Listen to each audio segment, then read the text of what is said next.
ಈ ಕೆಲವರೆಲ್ಲ ಅಡ್ವರ್ಟೈಸ್ಮೆಂಟ್ ಕೊಡ್ತಾರೆ ಸುಮಾರು ಜನ ನಾಡಲ್ಲಿ, ನಮ್ಮ ದೇಶದಲ್ಲಿ ಎಲ್ಲ ಕಡೆ. ನಿಮಗೆ ಕುಂಡಲಿನಿ ಯೋಗ ಜಾಗೃತ ಮಾಡ್ತೀರಿ, ರೇಖೆ ಕಲಿಸ್ಕೊಡ್ತೀರಿ, ಇನ್ನೊಂದು ಕಲಿಸ್ಕೊಡ್ತೀನಿ ಅಂತ. ಖಂಡಿತವಾಗ್ಲೂ ಹೇಳ್ತಾ ಇದ್ದೀನಿ ಕೇಳಿ, ನನ್ನ ಅನುಭವಗಳನ್ನು ಹೇಳಿ. ಇದೆಲ್ಲ ನಿಮಗೆ ಅನಾವಶ್ಯಕ. ನಿಮಗೆ ಅವೆಲ್ಲ ಮಾಡೋ ಅವಶ್ಯಕತೆನೇ ಇಲ್ಲ. ಇದೆಲ್ಲವೂ ಕೂಡ ಋಷಿವಿದ್ಯೆ, ಬ್ರಹ್ಮವಿದ್ಯೆಗಳು. ಅದು ಅವ್ರಿಗೆ ನಿಮ್ಗೆ ಹೇಳ್ಕೊಡ್ತಾರೆ. ಆ ಹೇಳ್ಕೊಟ್ಟು ಅವ್ರಿಗೆ ಅರ್ಥ ಆಗದಿರೋಂಥವ್ರು ಒಂದಷ್ಟು ಜನ, ಹುಚ್ಚಾಸ್ಪತ್ರೆಯಲ್ಲಿರೋರು ಒಂದಷ್ಟು ಜನ, ಸತ್ತೋದವ್ರು ಒಂದಷ್ಟು ಜನ, ಅರ್ಧಂಬರ್ಧ ಬೆಂದು ಆ ಕಡೆ ಸಾಯೋದು ಇಲ್ಲ, ಈ ಕಡೆ ಬದುಕೋದು ಇಲ್ಲ, ಆ ರೀತಿ ಇರೋರು ಒಂದಷ್ಟು ಜನ. ಇದನ್ನು ತಿಳ್ಕೊಂಡು ಏನಕ್ಕೆ ಹೇಳ್ತಾ ಇದ್ದೀನಿ ಅಂದರೆ, ನಿಮ್ದು ಏನೋ ಒಂದು ಕೆಲಸ ಇರುತ್ತೆ.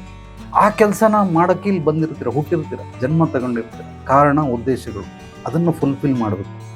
ಅವರು ನನ್ನ ಹತ್ರ ಇರೋದನ್ನು ತಗೊಳಯ, ಇದನ್ನೇ ಮಾಡ್ತೀನಿ ಅಂತ ಇರೋರಿಗೆಲ್ಲ ತಗೊಳ್ಳಿ. ನೀನು ಇದೇ ತಗೊಳ ಉಮೇಶ, ತಗೊಳಯ ಜಗದೀಶ, ಜಯಪ್ರಕಾಶ್, ತಗೊಳ ಇದು ಎಲ್ಲ ತಗೋ, ನನ್ನ ಹತ್ರ ಇದು, ನನ್ನ ಹತ್ರ ಇದೆ.